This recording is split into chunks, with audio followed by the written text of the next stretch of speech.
Olá pessoal, tudo bem? Meu nome é Denis Sugita, sou médico patologista e professor universitário de cursos de medicina de instituições de ensino superior aqui no estado de Goiás. Além disso, sou diretor de ensino e professor do MedPrime. E hoje estamos aqui para falar algumas características morfofuncionais relacionadas ao coronavírus que tem causado bastante problema na população mundial e agora na população brasileira. Então, vamos ver o que a literatura traz de aspectos morfofuncionais associados a esse vírus.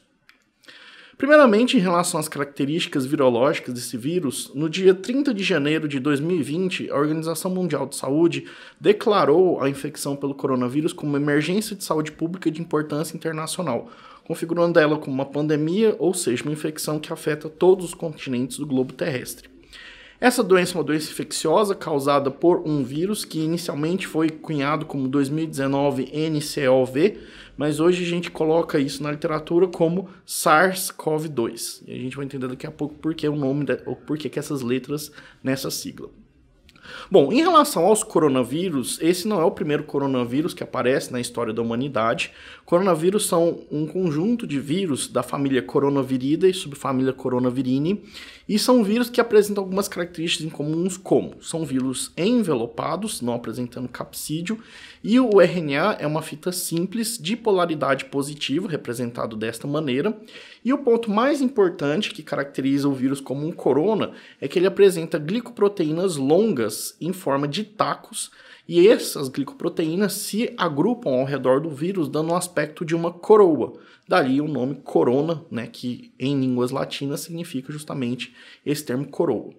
Esse aspecto dessas glicoproteínas em forma de tacos fazem com que esse vírus tenha muito mais resistência ao ambiente, e isso aumenta a infectividade, ou seja, a transmissibilidade desse vírus entre os hospedeiros. Esse slide tem um desenho esquemático da estrutura básica de um coronavírus. Então observem, primeiro nós temos aqui nessa coloração meio verde azulada o envelope, que é como se fosse realmente uma membrana. Como nós comentamos, esse vírus não apresenta um envoltório proteico chamado de capsídeo, e o material genético fica aqui livre dentro do envelope, como nós comentamos, é uma fita de RNA simples de polaridade positiva. E como nós comentamos, o elemento mais importante são essas glicoproteínas em formato de taco, que vão servir tanto como elementos de receptor para as células do hospedeiro, quanto elementos de resistência contra fatores ambientais que podem destruir o vírus. Aqui nós temos uma microscopia eletrônica de transmissão, demonstrando justamente essa característica das glicoproteínas em formato de taco ao redor dos vírus, conferindo essa ideia de uma coroa, né, para esse vírus, que dá o nome então de corona à família inteira. Bom, em relação então à questão de resistência, uma publicação atual mostra quanto tempo mais ou menos o coronavírus sobrevive, né, de maneira ativa em superfícies.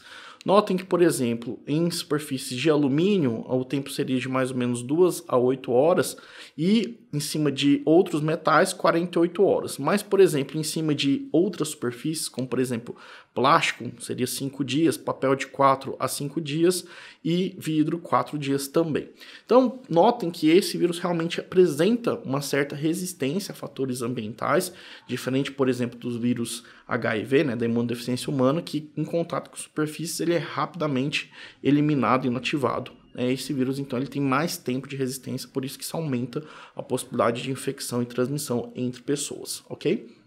Então, até o ano de 2019, a literatura registra 6 espécies de coronavírus que são patogênicos ao ser humano.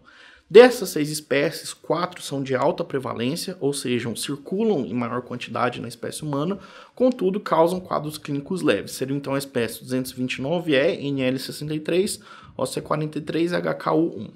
Agora, nós temos 2 vírus que, de maneira comum, são zoonóticos, ou seja, eles também circulam em outros animais, causando inclusive doença a esses animais, e no ser humano podem também causar quadros respiratórios, só que são quadros respiratórios agora graves e potencialmente fatais. Então, as 2 espécies seriam o SARS-coronavírus, que é uma sigla em inglês, significa então coronavírus da síndrome respiratória aguda severa, e o MERS coronavírus, no caso coronavírus da síndrome respiratória do Oriente Médio. Bom, sobre esses dois vírus mais importantes, ou seja, que causaram também grandes epidemias na história da humanidade, o primeiro é o SARS coronavírus, que agora a gente vai acrescentar uma vez que o 2019 é o SARS coronavírus 2. Ele causou surtos nos anos de 2002 e 2003 na região da Ásia, comprometendo 29 países, e sabe-se pelo mecanismo de transmissão que os gatos civete eram hospedeiros intermediários desse vírus. Nessa época, então, 8.096 casos foram registrados com 774 mortes, ou seja, uma letalidade em torno de 9,5%. Já o MERS coronavírus causou um surto em 2012, já no Oriente Médio, por isso que é chamado de MERS, né, de Middle West, Oriente Médio, basicamente em 27 países, e o hospedeiro intermediário foram camelos, né, registrados segundo a literatura. Nós tivemos 2.494 casos com 858 mortes, ou seja, uma letalidade muito maior de 34%. Percebam então que não é a primeira vez que o coronavírus surge na espécie humana, vindo transmitido de outros animais, inclusive com animais como hospedeiros intermediários, causando uma alta taxa de infectividade e uma letalidade considerável, chegando, como a gente viu, até 34% no surto de 2012. Bom, por que o coronavírus é um vírus que surge periodicamente e muitas vezes causando, né, esses surtos pandêmicos, epidêmicos, como a gente está observando atualmente? As principais características que facilitam o surgimento periódico desses novos coronavírus é, primeiro, a alta prevalência, principalmente daquelas 4 espécies que são menos patogênicas, ou seja, causam casos clínicos mais brandos, mais leves. Só que esses vírus, por ter alta prevalência e ampla distribuição geográfica, acabam possibilitando maior diversidade genética e frequentes oportunidades que nós chamamos de recombinação genômica. Ou seja, o vírus ele consegue ficar tranquilinho e com isso ele consegue se disseminar na população, só que ele pode sofrer mutações genéticas e se transformar numa cepa um pouquinho mais patogênica, um pouquinho mais virulenta, ou seja, mais agressiva, com a capacidade inclusive de infectar não só o ser humano, causando quadros graves, mas também infectando outras espécies, outros animais. E essas condições de recombinação genômica e diversidade genética ocorrem principalmente em locais que têm intensa interação entre homem e outros animais. Ou seja, isso aumenta a chance desse vírus ser transmitido interespécies, né? O que caracteriza muito mais dificuldade da gente conter, uma vez que a gente não faz controle efetivo de infecções em animais. Bom, o SARS-CoV-2, ou seja, o coronavírus que está circulando agora, causando essa pandemia, ele foi primeiramente identificado em pacientes com pneumonia na cidade de Wuhan, na província de Hubei, na China.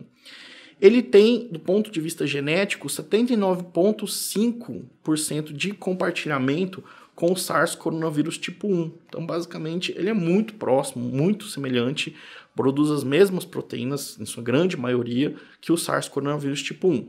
Por isso que ele foi chamado de SARS coronavírus 2.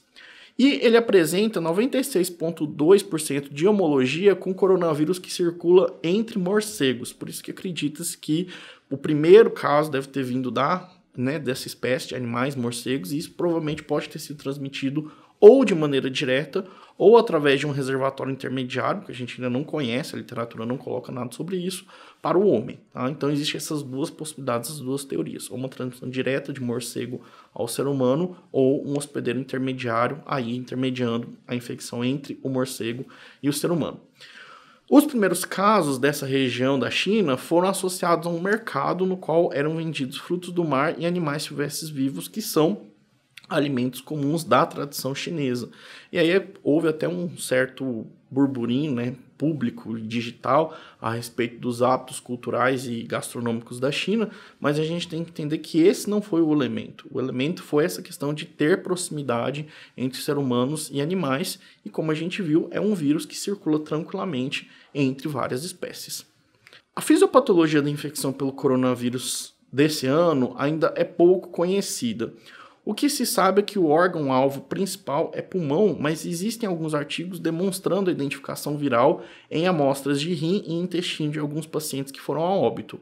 E aí se pergunta, será que realmente haveria uma transmissão não só por partículas de aerossol ou de gotículas, mas também uma transmissão associada a fezes e urinas?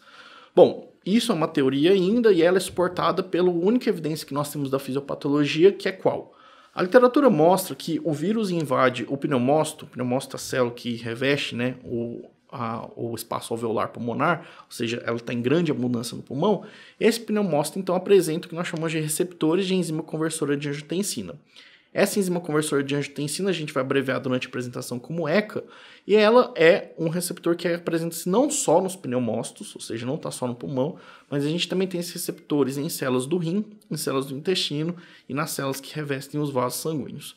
Por isso que acredita-se que, claro, o coronavírus vai ter um grande tropismo por pneumócitos, mas ele poderia tranquilamente infectar rins e intestinos, o que estaria associado à possibilidade de transmissão por fezes e urina, e poderia também infectar as paredes dos vasos sanguíneos, causando fenômenos circulatórios que podem, inclusive, aumentar a taxa de mortalidade e a taxa de pacientes mais graves.